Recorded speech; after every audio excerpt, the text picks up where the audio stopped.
மகாராஷ்டிரால வரப்போற தேர்தல் நிலவரம் எப்படி இருக்கும் சார்? அது உங்க கணிப்புல எப்படி இருக்கும் சார்? நிச்சயமா மகத்தான வெற்றியை இந்தியா கூட்டணி பெறும். ஏன்னா அங்க இருந்த ஆட்சி, நான் ஏற்கனவே சொன்னேன், பாஜக இருக்கிற தலைவர்களுக்கே மரியாதை இல்லை, அந்த அமைச்சர்களுக்கே மரியாதை இல்லை, எல்லா முடிவுலையும் மோடியே இருக்கிறார். அந்த மாதிரிதான் உங்களுக்கு தெரியும், வாஜ்பாய் காலத்துல ஒரு எழுதப்பட்ட ஒப்பந்தம் அவங்களுக்குள்ள ஒத்துக்கொள்ளப்பட்டது. சிவசேனாவுக்கும் பாரதிய ஜனதாவும் ஐடியாலஜிக்கலா ரெண்டு பேரும் ஒரே இதுதான், இந்துத்துவ அரசியல் தான். எனவே அவங்க என்ன பண்ணாங்க, இனிமேல் நாம இங்க வர்றதுன்னா மாநில ஆட்சி எங்களுக்கு, மத்தியில உங்களுக்கு அதிக எம்பிக்களை எடுத்துக்கொள்ளுங்க. இங்க எப்படி காங்கிரஸ் அதிமுக ரொம்ப காலம் எம்பி அதிகம் காங்கிரஸ் கொடுப்பாங்க, மாநில ஆட்சின்னு வரும்போது எம்எல்ஏஸ் அதிகம் சீட்டு ஏடிஎம்கே பயிர்ந்து நின்று வெற்றி பெறும். இதுல அவங்க தலையிட மாட்டாங்க, அதுல இவங்க தலையிட மாட்டாங்க. இதே நிலைதான் மகாராஷ்டிரால இருந்தது. ஆனா திடீரென்று மோடிக்கு பிறகு, பாஜகவையே மோடிக்கு முன் மோடிக்கு பின்னு மாத்தணும். இந்த மோடிக்கு பிறகு என்ன ஆகுது, நாமே ஏன் போடக்கூடாது என்றுதான் அவர்கள் இவ்வளவு காலம் இருந்த அந்த கூட்டணியை தூக்கி இருந்தது. என்னன்னு சொல்ல போனா ஐடியாலஜிக்கலா இருந்த கூட்டணி, சித்தாந்த ரீதியில் ஒருமித்த கருத்துள்ள இந்துத்துவ அமைப்புகளாக இருந்த கூட்டணியையே தூக்கி எறிந்துவிட்டு தான் ஆட்சிக்கு வர வேண்டும் என்று அடம் பிடித்து ஆட்சிக்கு வந்தார்கள். அதன் விளைவாகத்தான் சிவசேனா வேறு நிலைப்பாடு எடுக்க தள்ளப்பட்டது. அப்படி எடுத்து அவர்கள் இந்தியா கூட்டணியில் இருக்கிற பிற கட்சிகள் காங்கிரஸ் என்சிபியோடு சேர்ந்து ஆட்சிக்கு வந்த போது அந்த ஆட்சியை சகிக்க முடியாத பாரதிய ஜனதா கட்சி சிவசேனையை உடைத்தது, அதே போல என்சிபியை உடைத்தது.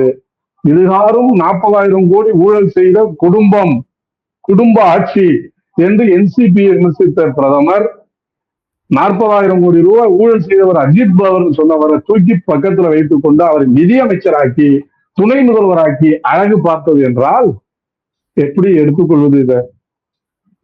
எனவே ஊழல்னா மற்றவங்களுக்காக தான், எனக்குன்னு வந்துட்டு அது ஊழல் இல்லை. ஒரு பெரிய வாஷிங் மிஷின் நாங்க சுத்தம் பண்ணக்கூடியவர்கள். ஊழல்வாதிகளை புனிதராக்கி எப்பயுமே இந்த பாத்தீங்கன்னா சாமியார் கல்லூரிகள் இருக்கும், அங்க போய் படிச்சு சாமியார் ஆன பிறகு அந்த பிரஸ்டை பண்ணி விடுவாங்கல்ல, அந்த மாதிரி இது இப்ப ஊழலுக்கெல்லாம் எங்களை எல்லாம் கிளீன் பண்ணிட்டு புனிதராக்கி இருக்கிறார் மோடி.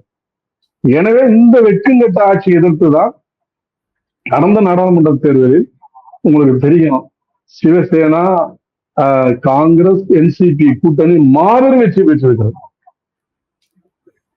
இன்னும் சொல்ல போனா ஒரு 48 ஓட்டுல தான் ஒரு சிவசேனா அங்க வெற்றி பெற்றது. இவரு தலைமையில ஷிண்டே தலைமையில சிவசேனா ஒரு தொகுதியில 500 ஓட்டு வித்தியாசத்துல ஜெயிச்சது. இன்னும் இப்படி எல்லாம் அடுத்து பாத்தீங்கன்னா மக்களினுடைய கோபத்திற்கு ஆளாகி பாஜக கூட்டணி உடைக்கப்பட்ட, சிவசேனா உடைக்கப்பட்ட, என்சிபி தேசியவாத காங்கிரஸ் கட்சியோடு இணைந்திருக்கிற அந்த ஆட்சி மாபெரும் மக்கள் எதிர்ப்பை இன்றைக்கு கண்ணுற்று கொண்டிருக்கிறது. அதனுடைய விளைவு இந்த சட்டமன்ற தேர்தலில் துடைத்தறியப்படுவார்கள். அதான் நிதர்சனம், உண்மை.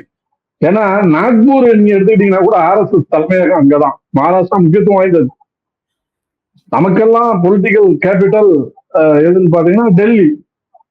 ஆனா சங் பரிவார்களுக்கு எது கேபிட்டல்னா நாக்பூர் தான். அந்த நாக்பூரே இன்றைக்கு நரக வேதனை அனுபவித்துக் கொண்டிருக்கிறது. கட்டாயம் அந்த பிரிவிலிருந்து இறக்குவதற்கான ஒருமித்த உணர்வோடு மக்கள் அங்கே செயல்பட்டுக் கொண்டிருக்கிறார்கள். இந்தியா கூட்டணி மகத்தான வெற்றி பெறும் நிச்சயமாக. சந்திரபாபு நாயுடு, நிதிஷ்குமார் இவங்களை பத்தி எங்களோட கருத்து என்ன சார்? அவங்களோட திட்டம் அடுத்ததா என்னவா இருக்கும்? நீங்க சந்திரபாபு நாயுடு, நிதிஷ்குமார் ரெண்டு பேருமே மூத்த அரசியல்வாதிகள். நீங்க அடிக்கடி சுவிட்ச் ஓவர் ஆகுற, அணி மாறக்கூடிய தன்மை உள்ளவர் யாருனாக்கா நிதிஷ்குமார். அவருக்கு சின்ன ஒரு ஊறு விளைந்தாலும் அதை பொறுத்து கொள்ள மாட்டார், உடனடியா மாறுவார். அரசியல் காற்று எப்படி அடிக்கிறது என்பதையெல்லாம் பார்த்து கொண்டுதான் இருக்கிறார். எனவே நீங்க இது இந்த சொல்றோம்னா நிச்சயமாக இது ஒரு 6 மாதத்திற்கு பிறகு பெரும் குழப்பத்திற்கு வழிவகுக்கும். இன்னொன்னு, சந்திரபாபு நாயுடு அவர் ஒரு மூத்த அரசியல்வாதி. மாணவர் பருவத்திலிருந்தே அரசியலில் ஈடுபாடு கொண்டு பெரிய அளவுக்கு அங்க ஒரு கட்சியை அமைத்து அதுல முதலமைச்சராகி மீண்டும் முதலமைச்சராக இன்றைக்கு வெற்றி பெற்றிருக்கிறார்.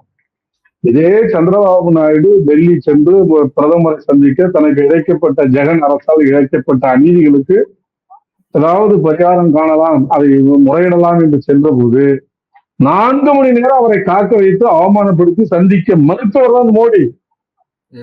அதெல்லாம் கடந்த கால வரலாறு. அதே போல டிடிபி கட்சியை சார்ந்த எம்பியை தான் முதல்ல இவங்க பிடிச்சி வாங்கினாங்க. இதெல்லாம் கடந்த காலத்தில் நடந்த வரலாறு. எனவே ஜெகன் அவருடைய ஆட்சி இருந்து அவருடைய ஆதரவு இருந்தா போதும்னு நினைச்சுக்கிட்டு தான் எல்லா சட்டங்களும் பண்ணாங்க. இன்னைக்கு ஜெகனே சொல்றாரு, எங்களிடமும் 15 எம்பிக்கள் இருக்கிறது, பார்த்துக் கொள்ளுங்கள் என்று அவர் பேசுகிறார். எனவே பாரதிய ஜனதா கட்சியை நம்பி சென்ற கட்சிகள் அனைத்தும் அழிவை தான் சந்தித்திருக்கிறது. அது சிவசேனா ஐடியாலஜிகளா இருக்கக்கூடிய சிவசேனாவாக இருக்கலாம். இன்னொன்னு முதல்ல யாரு 90களிலேயே சிவசேனா அதே காலகட்டத்துல மிகப்பெரிய ஒரு கூட்டணியை போட்டதுன்னா பஞ்சாப்ல இருக்கிற அகாலிதளம் தான். அகாலிதளம் என்ன ஆனது? அதால பாதாளத்துக்கு சென்று விட்டது. அங்க ஆம் ஆத்மி வர முடிஞ்சிச்சு. அங்க காங்கிரஸா அகாலிதளா என்று இருந்த நிலையை மாற்றி பாஜகவோடு இவர்கள் செய்த அரசியல் அணிசேர்க்கையின் காரணமாக மக்களால் புறந்தள்ளப்பட்டு இன்றைக்கு ஆம் ஆத்மி ஆட்சி அங்கே வந்திருக்கிறது. நாடாளுமன்ற தேர்தலில் ஆம் ஆத்மியும் காங்கிரஸுக்கும் இடையே மோதல் வந்தாலும் காங்கிரஸ் அதிக தொகுதிகளை வெற்றி பெற்றிருக்கிறது. அப்ப எஸ்ஏடின்னு சொல்லக்கூடிய அந்த அகாலிதள் ஒரே ஒரு தொழிலை மட்டும்தான் வெற்றி பெற்றிருக்கிறது. எனவே இதை உணர்ந்துதான் அவங்க முதல்ல விவசாயிகளுக்கு எதிராக கொண்டு வரப்பட்ட அந்த 3 வேளாண் திருத்த சட்டத்துக்கு கண்டித்து அந்த அமைச்சரவையிலிருந்து வெளியேறினாங்க, கூட்டணியிலிருந்து வெளியேறினாங்க. இது நடந்துச்சா இல்லையா? அசாம் கன பரிஷத்தை எடுத்தீங்கன்னா அது அதுக்கு அடுத்த பெரிய விலை கொடுக்கிற கட்சியாக இருக்கிறது. அசாம்ல ஆட்சியில் இருந்த கட்சி இன்னைக்கு அசாம்ல யார் இருக்கிறார்? கொல்லப்புற வழியாக பாஜக வந்து விட்டது. அந்த கட்சி எந்த நிலையில் இருக்குன்னு உங்களுக்கு தெரியுமா? இன்னைக்கும் கூட்டணிக்கிறாங்க. ஆனா உண்மையில் அங்க என்ன நிலை? அதனுடைய மாஸ் பேஸ் எரோட் ஆயிடுச்சு. அதனுடைய பொதுமக்கள் செல்வாக்கு என்பது அழிக்கப்பட்டு விட்டது. பாஜக அங்கே மிகப்பெரிய அளவுக்கு தன்னை அந்த திருதராஷ்டிர ஆலிங்கனம் சொல்லுவாங்கல்ல, அதை செய்து எல்லாத்தையும் கொண்டு போயிட்டாங்க. ஹேமந்த் பிஸ்வா சர்மான்னு காங்கிரஸ் கட்சியினுடைய முன்னாள் முதல்வரே இப்ப அங்க பாஜகவின் முதல்வராக இருந்து கொண்டிருக்கிறார். அப்ப நீங்க நாடாளுமன்ற வேட்பாளர்களே எடுத்துக்கிட்டீங்கன்னா கிட்டத்தட்ட 100 பேருக்கு மேல பிற கட்சியிலிருந்து பிடித்து வரப்பட்ட தலைவர்கள் தான் அவங்க தலைமையிருக்கிறார். அதுல எல்லோருமே தோல்வி இருக்கிறார்கள். உத்தரப்பிரதேசத்துல பிற கட்சியிலிருந்து எடுக்கப்பட்ட தலைவர்கள் நிறுத்தி வைக்கப்பட்ட 22 தொகுதிகளிலும் படுதோல்வியை சந்தித்திருக்கிறது. மகாராஷ்டிராவில் படுதோல்வியை சந்தித்திருக்கிறது. இப்படி மாநில வாரியாக பார்த்தால் கூட இதெல்லாம் வந்திருக்கு. அப்ப இதெல்லாம் நமக்கு படிப்பினை. அதுக்கடுத்து தமிழ்நாட்டுக்கு வாங்க, இங்க அதிமுக. சரி, ஜெயலலிதா இருக்கிற வரை யாரும் இங்க வாழாட்ட முடியல, பாஜக வாழாட்ட முடியல. அவர் மறைந்தார். அதிமுக எத்தனை பிளவுகளை சந்தித்தது? இன்று வரை இந்த பிளவுகளை ஊக்குவிப்பவர் யார்? இன்று வரை இந்த பிளவுகளை பயன்படுத்தி அரசியல் லாபம் அடைவதற்காக தொடர்ந்து அரசியல் நிலைப்பாடு எடுத்து செயல்படுகிற அரசியல் கட்சி எது? பாஜக தானே. வேற யாராவது? திமுக கூட அதை எடுக்கல. திமுக கூட இந்த நிலைப்பாட்டை எடுக்கவில்லை.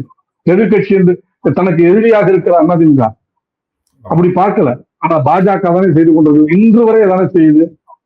அப்ப அவரோடு தானே எடப்பாடி இருந்தார். ஏன் இந்த தேர்தலில் இருந்து அவர் அணிசேர்த்து வெளியே வந்தார்? அவர் வெளியேறிய பிறகு சசிகலா அம்மையார், டிடிவி தினகரன் உள்ளிட்டவர்களை ஏன் இழுத்து போட்டு ஒரு அணிசேர்க்கை நடத்த வேண்டும்? ரொம்ப தெளிவானது. பாருங்க, எம்ஜிஆரை பத்தி பேசுறாங்க, ஜெயலலிதா பத்தி பேசுகிறாங்க. ஜெயலலிதாவை ஊழல்வாதின்னு சொன்ன அண்ணாமலை இப்ப உச்சி முகந்து பாராட்டுகிறார். அப்ப என்ன வருகிறது? இதன் மூலம் எப்படி மகாராஷ்டிராவில அதே போல பஞ்சாப்ல தாங்கள் என்ன சித்து வேலைகளை செய்தார்களோ அதே வேலையை இங்கும் செய்யலாம் என்று ஒரு நிலைப்பாட்டை எடுக்கிறார்கள். நிச்சயமாக தமிழ் மக்கள் அதற்கு இடம் கொடுக்கவில்லை, இடம் கொடுக்க போவதும் இல்லை என்பதை எதிர்காலங்களில் நிரூபிப்பார்கள்.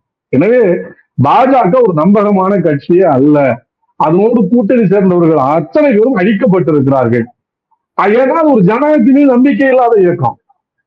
நீங்க வேணா கேட்கலாம், மக்களின் வாக்கு பெற்றுதானே அவங்க வெற்றி பெற்று வருகிறார்கள். மக்களின் வாக்கை பெற்று வெற்றி பெற்ற பிறகு மக்களை எந்த நிலையில் வைத்திருக்கிறார்கள் என்பதிலிருந்து அவருடைய அளவுகளை பார்க்கணும். அப்படி பார்க்கிற போது நாடாளுமன்ற ஜனநாயகத்தை கேள்விக்குத்தாக்குனாங்க.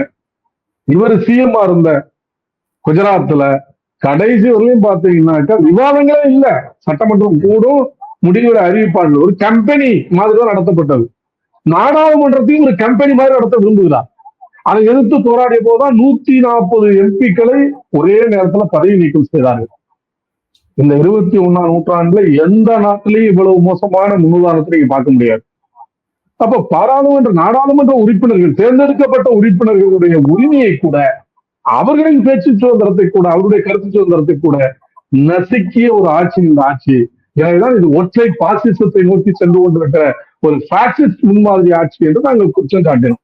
எனவேதான் அந்த பாசிச ஆட்சியை எதிர்த்து போராடுவதுதான் இந்திய ஜனநாயகத்திற்கு உள்ளார்ந்த வலிமையை தன்னம்பிக்கை தரும் என்று நாங்கள் எல்லாம் குரல் கொடுத்தோம். எதிர்கட்சிகள் அனைத்தும் குரல் கொடுத்தது.